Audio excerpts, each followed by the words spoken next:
বৃষ্টি ভেজা রবিবারের সকালে শুভেচ্ছা। কি সুন্দর না, বৃষ্টি ঝিরঝির করে পড়ছে, এতে জানলাও বন্ধ করতে হচ্ছে না, বৃষ্টিটাকে উপভোগ করতে পারছি, আবার আমাদের যা দৈনন্দিন কাজ সেগুলোও করতে পারছি বৃষ্টি দেখতে দেখতে। যাকগে, বললাম না রবিবারের সকাল মানেই এটা ওটা একটু ভালো মন্দ খাওয়া। আজ ডিমান্ড হয়েছে ঘরের সবার মিষ্টির দোকানের মতো একটু আলুর তরকারি বানানো। ওই যে আমরা সেই মিষ্টির দোকানে আলুর খোসা সমেত তরকারি খেতাম না, এখনো মাঝে মাঝে হয় এক একটা দোকানে। প্রথমেই একটা মশলা ভেজে নেবো। আছে শুকনো লঙ্কা 2-3টে, গরম মশলা দিয়েছি গোটা, দারচিনি, এলাচ আর লবঙ্গ, ধনে দিয়েছি, মৌরি দিয়েছি, গোলমরিচ দিয়েছি আর সামান্য চিনি দিয়েছি, গোটা দিয়েছি, সাদা গোটা। এবার এটাকে একটুখানি ভালো করে শুকনো খোলায় ভেজে মশলাটার একটা সুন্দর গন্ধ বেরিয়ে গেছে। এবার আমি মশলাটাকে গুঁড়ো করবার জন্য মিক্সির জারে দিয়ে দেবো। এইবার করব আলুর তরকারি। প্রথমে কড়াইটা গরম করে নিয়ে সামান্য একটু তেল দেবো। তেলটা গরম হয়ে গেলে তার মধ্যে দিয়ে দেবো 2টো শুকনো লঙ্কা একটু চিড়ে, আর দিয়ে দেবো 5 ফোড়ন। শুকনো লঙ্কা আর 5 ফোড়ন একটু ভাজা ভাজা হবে, তার মধ্যে দিয়ে দেবো আদা আর কাঁচা লঙ্কা থেতো করা। আমি কিন্তু পেস্ট করি, এটা সম্পূর্ণ থেতো করেছি।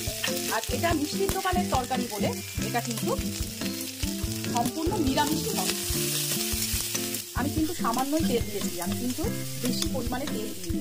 ভাজা হয়ে এলে আলুর খোসা সমেত আলুটা কেটে দেবো। মশলাটা একটু কষে নেবো আলু সমেত, কারণ একটা কাঁচা গন্ধ যেন না আসে সেদিকে লক্ষ্য রাখতে হবে।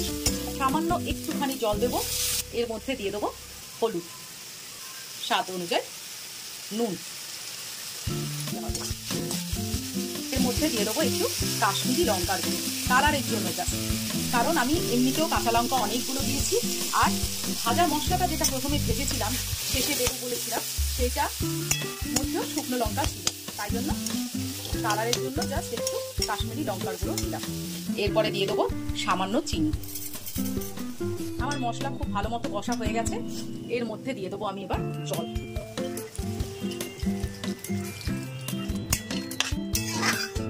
আচ্ছা, আমি এবার ঢাকা দিয়ে দিলাম, এটা হতে থাক। আজকে বানাবো ছাতুর কচুরি, তাই বেশ কিছুটা ছাতু নিয়ে নিয়েছি। যতটা ছাতু নেবো তার 1/3 বেসন নিয়ে নিয়েছি। সামান্য একটু বেকিং সোডা নেব, এই 1/2 চামচের মতো,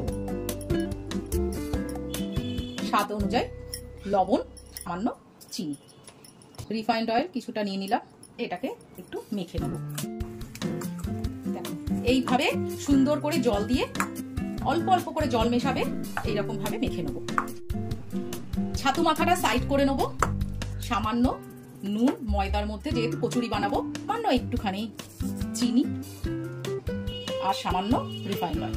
এবার এটাকে মেখে নেব। ময়দা মাখা হয়ে গেছে, এই ময়দার ডোটাকে এবার একটু তেল মাখিয়ে আমি আধ ঘন্টার মতো রেস্টে রাখবো। এই পাশে তরকারিটা হচ্ছিল, দেখি কেমন হয়েছে, দেখি একটু আলুগুলো সেদ্ধ হয়েছে কিনা। একদম আলুগুলো সেদ্ধ হয়ে গেছে। কিছু আলু নিয়ে এইরকম খুন্তি দিয়ে সাইডে করে ম্যাশ করে দেবো, তাহলে টেস্টটা আরো সুন্দর আসবে। তরকারি আমার মোটামুটি হয়ে গেছে, আর একটুখানি ঝোলটা ফুটবে, তার মধ্যে আমি এই যে আগে ভেজে রাখা গুঁড়ো মশলাটা আমি দিয়ে দিলাম। এই মশলাটাই কিন্তু আসল। নেচিগুলো কেটে নিয়েছি, একটু বড় বড় সাইজের করেছি, কেন ঘরে খাওয়া হবে তো, পুরটাকে একটু বেশি দেওয়ার জন্য নেচিগুলো একটু বড় বড় সাইজেরই করলাম। তোমরা তোমাদের মতো ইচ্ছা অনুযায়ী করবে। পুরটাকে ভরে মুখটাকে খুব সুন্দর করে বন্ধ করে দিতে হবে, তাহলে কিন্তু পুর বেরিয়ে যাবে।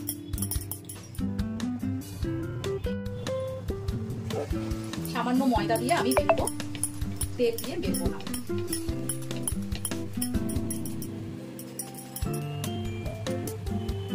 আর একটু তেলটা গরম হবে, আমি সেই সময় আর 2টো দেওয়া কচুরি বেলে দিই।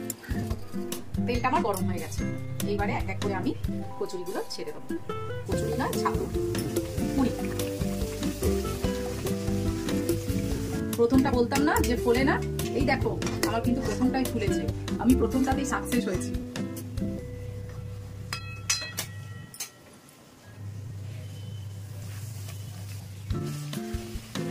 খেতে ইচ্ছা করছে তো, আমি কিন্তু দরজা খুলে রেখে দিয়েছি, তোমরা সবাই চলে আসো, একসঙ্গে খাবো। এইভাবে সব কচুরিগুলো আমি ভেজে নিই, তারপরে তোমাদেরকে দেখাচ্ছি। ঝিরঝির বৃষ্টি আর জানলার ধারে বসে আমি খাচ্ছি। এই দেখো, তোমাদের একটা জিনিস দেখাই আগে। পুরটা দেখো কি সুন্দর চারিদিকে ছড়িয়ে গেছে, তাই না? আর কি নরম, এই দেখো এত নরম হয়েছে। এবারে আমি দেখি কেমন হবে।